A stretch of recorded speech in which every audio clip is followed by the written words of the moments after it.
eh bien qu'il puisse continuer à faire ce qu'il fait de très bien depuis plus de 77 ans, à savoir être entendu pour être bien défendu, quel que soit l'angle d'attaque, que l'angle d'attaque soit politique, économique, juridique, numérique ou environnemental.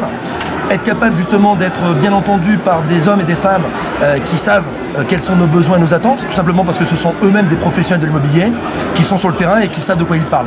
Donc en ça, voilà véritablement le premier volet.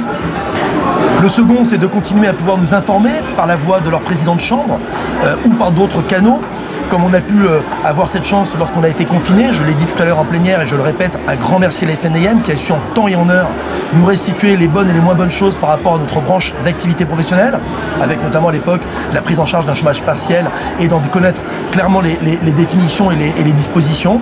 Et puis enfin, de rappeler que le syndicat FNAIM, c'est aussi un syndicat qui a su se doter d'une magnifique école, l'ESI, une école qui permet aux jeunes et aux moins jeunes de faire ou de se reconvertir dans ce beau métier et de défendre au quotidien le professionnalisme, les compétences, mais surtout l'éthique et la déontologie qui sont des valeurs essentielles pour réussir ce métier.